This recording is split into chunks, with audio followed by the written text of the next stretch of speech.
nostalgie. Jadis, en casquette à 3 ponts, il faisait des poids aux barrières, chez Marseille, et les chiffonnières aimaient son beau torse aux poils blonds. Des nuits, il couchait sous les ponts, d'autres nuits au fond des carrières, et des fois chez des cantinières, ayant servi dans les dragons. Aujourd'hui, gras, bouffi, maussade, il verse au cocher du vin fade et regrette avec un hoquet l'éclatant brouhaha des foires, ses amours payés, ses gloires, de lutteurs devenus troquets.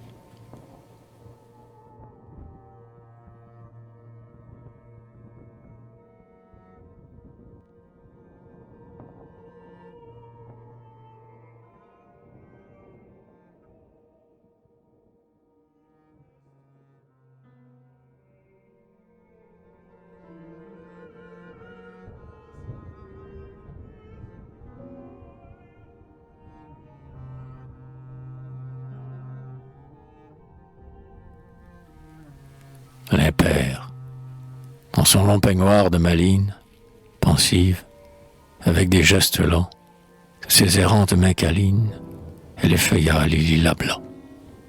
Quand il eut au bord de l'alcôve éparpillé toutes les fleurs, elle prit son éventail mauve et, baignant ses chaudes pâleurs, dans le rythme ailé de la soie, la belle au profil insolent me dit « Mon cœur n'a plus de joie. » En vérité, c'est désolant.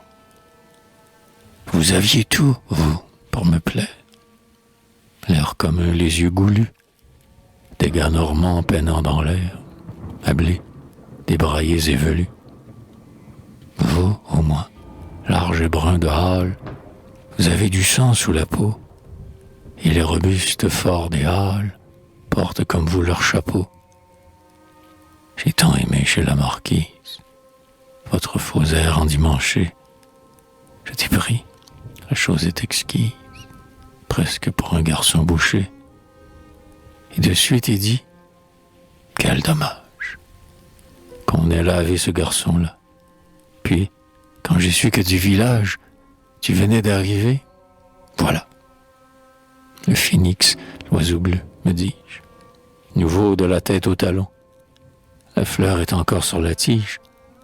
Nous dresserons cet étalon jusqu'à tes cheveux couleur paille que d'autres traitent de fadeur et tes moustaches en broussailles, j'adorerai jusqu'à tes laideurs. Lèvre à lèvre, mon bras qui tremble, serré sur tes reins vigoureux, nous aurions pu connaître ensemble des jours si savamment heureux. Mais c'était un caprice, un songe, puisque le hasard décevant n'a pas fait grâce d'un mensonge, et que vous êtes un savant. Mais aussi, quelle balourdise, dit-elle en fermant ses yeux verts, encore mouillés de gourmandise, vous m'avez apporté des vers.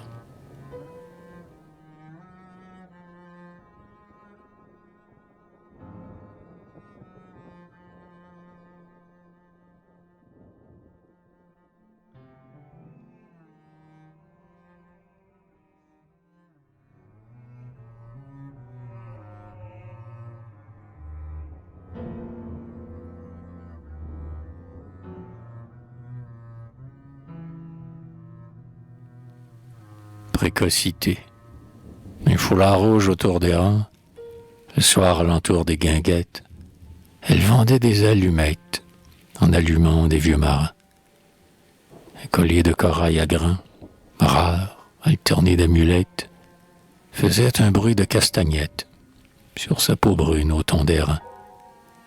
Dans sa tête ronde et crépue, son œil et sa bouche lipue mettaient un large et double éclair. Et le musc et l'odeur du nègre confondaient dans son buste maigre un parfum de plantes et de chair. Les forçats, dont 20 ans de bagne ont blasé le cœur et les sens, aimaient ces reins noirs et luisants qu'un lambeau de pourpre accompagne. Reins de garçonnet de 12 ans, pour un cigare d'Espagne, la tirait droite, sous son pagne, entre leurs genoux caressants. Penchée, la prunelle allumée, sous sa peau lentement entumée, leur jarret la serrait un peu. Mais l'enfant, sous l'œil des étoiles, sentant leurs genoux sous leur toile, passive, leur donnait du feu.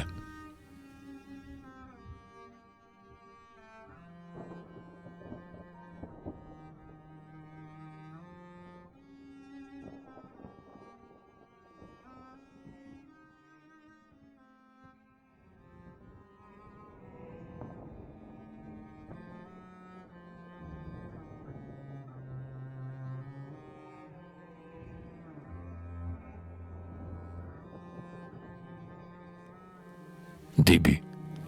Dans la baignoire parfumée, où s'opalise un lait d'iris, Zara, dans l'eau demi-pâmée, déchiffre un courrier de Paris.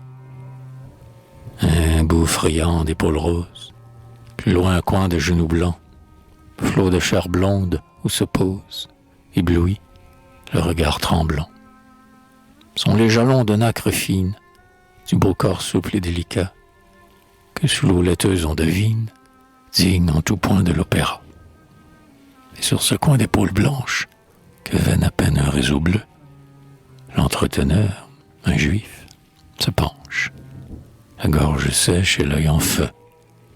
Mais elle, sous l'eau qui frissonne, dérobant brusquement sa chair, interrompt monsieur qui bougonne. Par un, lisez ceci, mon cher. Et comme au courrier des théâtres, il a pris la feuille et la lit, écarquillant ses yeux bleuâtres sous ses lunettes d'or pâli. « Hein? Comme je dois être heureuse, dit la baigneuse avec douceur. Après, c'est-elle assez flatteuse? Oui, c'est un succès pour ta sœur. C'est une chance inespérée, ce début, que tu craignais tant. 3 rappels, la salle enivrée. C'est un triomphe à bout portant. Jolie, intelligente et fine, l'article me coûte assez cher, 50 louis, mais j'imagine que vos yeux n'ont jamais vu clair. » Mais Zara, sortant toute droite de la baignoire, où l'eau frémit, ô ganache, ô cervelle étroite, crache-t-elle au vieux qui blêmit. Ma sœur est louée, encensée, le talent, le geste, l'émoi, à s'alentir électrisé, et le tout et tout. Eh bien, moi. Où suis-je en tout cela? Plaqué? En vérité, c'est enrageant. Ah, mon vieux, vous m'avez manqué. Vous en aurez pour votre argent. Rosine, cassant la sonnette, dont le gland tombe au fond de l'eau, mon costume de femme honnête, vite ma robe et mon chapeau. Mes gants de saxe et ma fourrure, celles qui sont le vétiver. Ah, je vais vous la mener dure. Je deviens femme à reporter. J'aurai pour moi toute la presse. Ça me connaît, moi, les journaux. Ah, je vous laissez votre maîtresse, au dernier plan, roi des nigauds. J'en aurai, moi, de ces articles, prix coûtant, cher contre cher. Bon vieux qui portait des bicycles, juste assez pour n'y plus voir clair. Mais, poussant monsieur qui s'indigne, elle endosse les 3 peignoirs, chausse au trot ses mules de cygne et ferme au verrou le boudoir.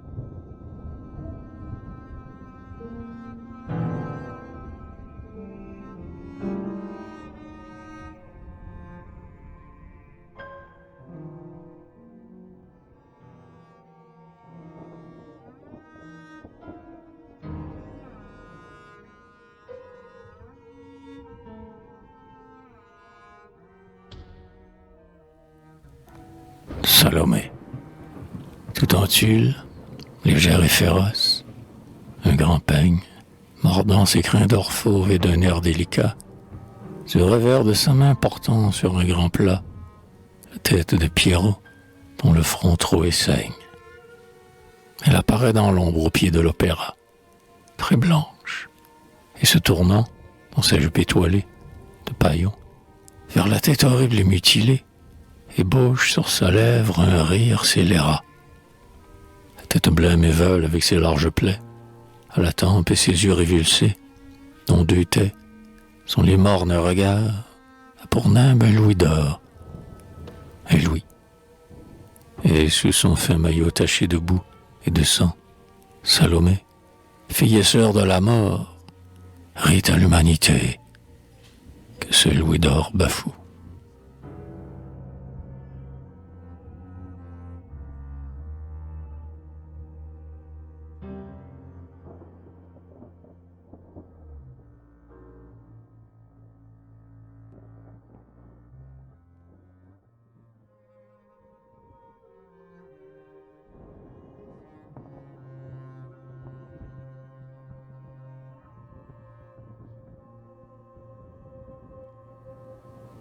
Miss Misère, Paris l'hiver, le soir, au fond du brouillard sale, où le gaz allumé fait autant de points roux, maigre et la gorge offerte avec des grands yeux fous, resplendit la misère, et taillère spectrale.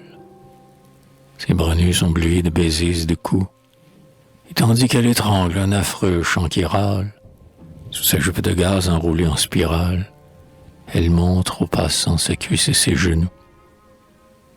Le phare s'écaille et coule aux deux coins de ses lèvres, et, sous le froid qui mord, grelottante de fièvre, elle essuie en pleurant son épaule en sueur.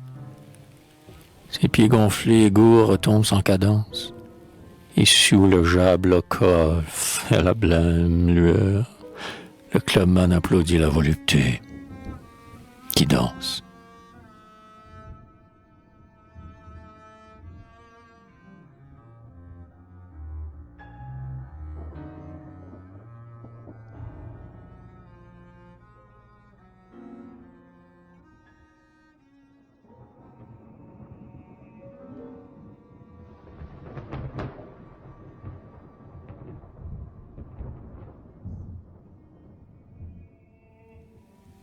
Maury, sous les flocons de givre et le baiser lunaire de la nuit, où fuyaient des quais ouatés de blanc, frêle, à peine esquissée en un contour tremblant, elle dansait dans l'ombre au pied d'un réverbère, tout en gaze d'argent, si blême et si légère, qu'on eût dit de la neige animée en tombant, et qui dansait pour plaire à l'enfant, sur un banc, oublié dans ce coin de Paris solitaire. Le nourrisson, pauvre être aux lèvres violettes, râlait, quand l'ayant pris entre ses doigts squelettes, la danseuse chanta. Do, do, do, l'enfant dort. Dans cette berceuse aveugle et sans prunelle, pâle, ayant reconnu la nourrice éternelle, je saluai très bas la danseuse, la mort.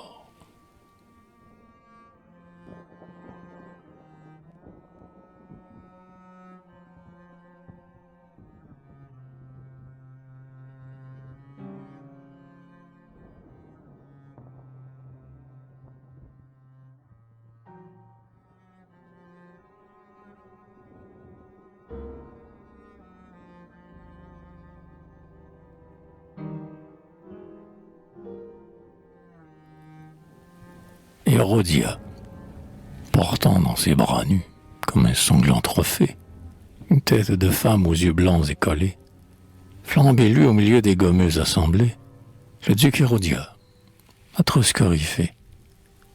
Sous de faux cheveux roux, des rubis constellés, il danse en tutu rose un pas troublant de fée, applaudi de la tourbe heureuse et bien coiffée, des banquiers délicats et des ducs épinglés. Or, tandis qu'il triomphe au bruit rageur du sistre, dans Paris qui s'amuse une ville sinistre, transparaît lentement sous les lustres en feu. Jérusalem infâme aux monuments boueux, cité de pharisiens, changée en fils de cuistre, où le temple est à vendre aux vices qui sont dieux.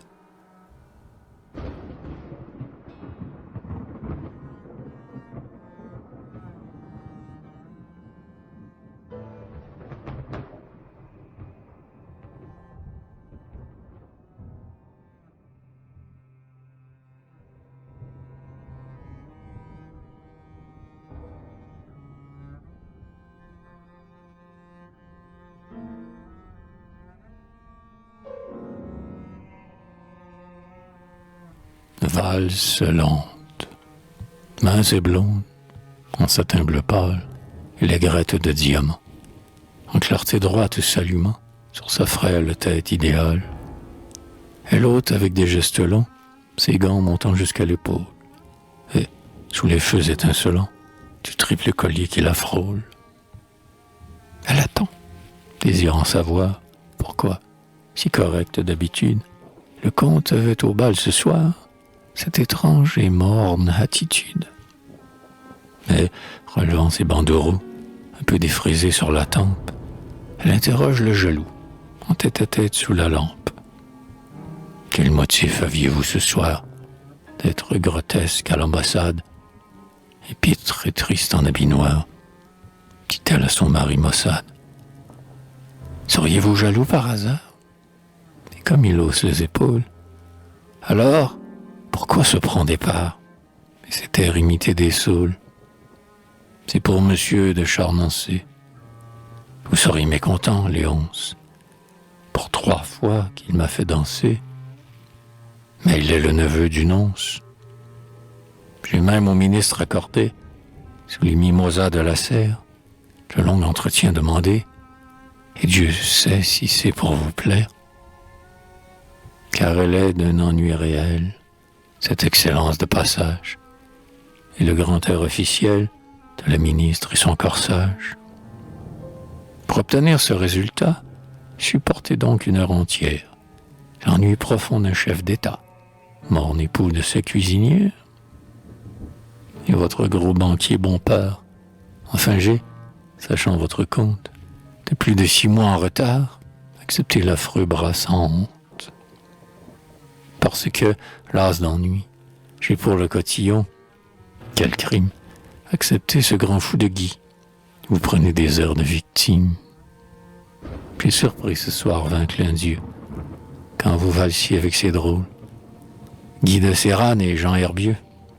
Et ce sont là de jolis rôles. Pour un mari d'être témoin des valses lentes de sa femme, ces cotillons l'amènent loin. Quand on porte un grand nom, madame. Mais elle, d'un froid regard clair, arrêtant monsieur qui s'anime. Ces valses lentes, là, mon cher, ne m'ont pas mené à l'abîme. Vous le savez, puisqu'après tout, avec 10 000 écus de rente, vous avez chasse à Montretout, ou tel ici, la vie errante. L'hiver à Nice, à Monaco, où je solde encore votre dette, quand vous ne faites pas banco, au bac, où votre honneur s'entête. La valse est mon mauvais côté. Et comme frappant sa semelle au tapis sourd, l'œil irrité, l'homme a sifflé ce mot. Femelle. Femelle. En êtes-vous certain? Reprend la femme, tête haute. Le complaisant vaut la catin. Si je suis telle, à qui la faute? Si je fournis à votre jeu, à vos maîtresses, par ma honte, j'ai bien gagné, j'espère, un peu, le droit de valser pour mon compte.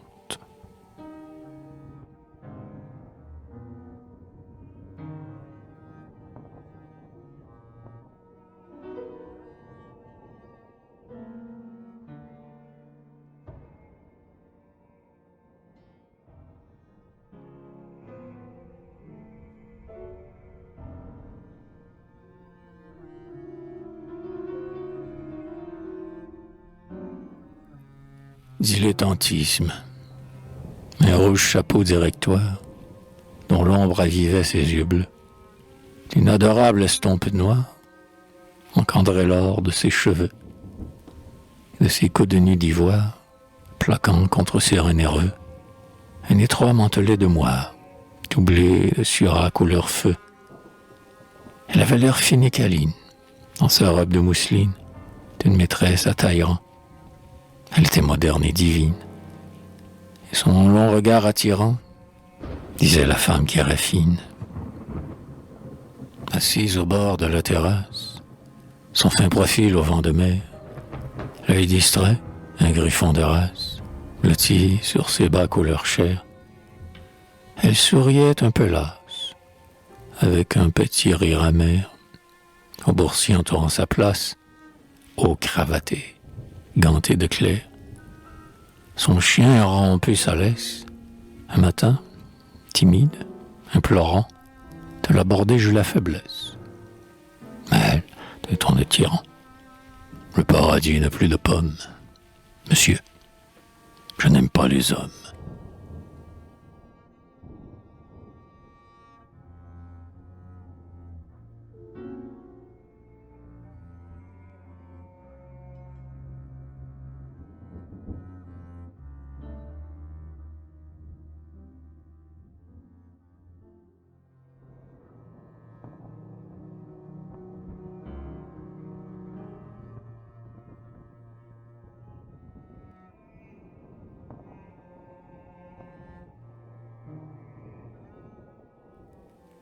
Idylle. Toutes les deux, les mains errantes, à la nuque ou dans les cheveux, sous leurs ombrelles éclairantes, d'Andrinople à large bord bleu. Elles allaient, à taille prise, dans l'étroite blouse en foulard, sur la jupe de toile grise, de fécamp Saint-Léonard. Elles allaient dans une ferme, consoler un vieux désespoir, une vieille amie avant terme, morte au monde et toujours en noir, les yeux gros de sommeil encore, et, sentant la fraîcheur de l'eau, leurs cheveux de chanvre et d'aurore, bien serrés sous leurs grands chapeaux. Elles gravissaient, côte à côte, dans l'air clair et bleu des matins, les trois raidillons de la côte, avec des rires argentins. L'horizon des mers autour d'elles, troué de vols de goélands, nimbait d'éclairs et de coups d'ailes, leurs coups minces et leurs fronts blancs. Au milieu de la calme houle, des blés d'élan jaunissants, dont l'ombre murmurante roule, des fleurs et des odeurs d'encens. Elles allaient dans la rosée, et le velouté de leur chair, dans le bleu du ciel enchâssé, fleurissait au bord de la mer. On arrivait à la masure, contre les vieux pommiers sans fleurs, chacune essuyait sa chaussure, au cri des dindons querelleurs. On entrait, auprès d'une table, la vieille amie en cheveux blancs, les yeux tristes, l'air respectable, cousait avec des doigts tremblants. La joue usée aux lèvres fraîches s'offrait, deux maternels baisers effleuraient à peine les pêches des fronts unis et reposés. Puis de l'humble salle, embellie, de lys dans des vases de grès, la vieille heureuse, recueillie, leur faisait gravir les degrés. Là, c'était toujours des surprises. De l'aïeul aux deux jeunes sœurs, c'était en juillet des cerises, des gâteaux poivrés, des douceurs. C'était bourgeois, touchant, honnête. Copé aurait fait un sonnet, du verger, de la maisonnette, de la dame et de son bonnet. J'avais pris la douce habitude d'aller les attendre en chemin. Des pinceaux, une ancienne étude, l'ombre d'un prétexte à la main. Et si au tournant des trois routes, dans l'âpre et bonne odeur du foin, j'épiais, les cœurs aux écoutes, leur pas rythmé sonnant au loin. L'attente était délicieuse, sous le ciel implacable et pur, la campagne silencieuse roulait ses vagues de blémure. Mais cette attente était un crime, qu'un mot m'a fait payer bien cher. Pourquoi l'azur est-il abîme? Pourquoi la fleur est-elle un verre? Vautré parmi les épis grêles, un matin, qu'invisible, heureux, j'écoutais mes deux tourterelles passer au fond d'un chemin creux. J'entendis, d'année en année, ce qu'on entend vos rançongeurs, la plus jeune dire à l'aînée, en l'étreignant d'un bras rageur, « Hé, pars à deux, mon petit homme. Te voir masser, c'est enrageant. La vieille, à la fin, nous assomme. Elle en a trop pour son argent. »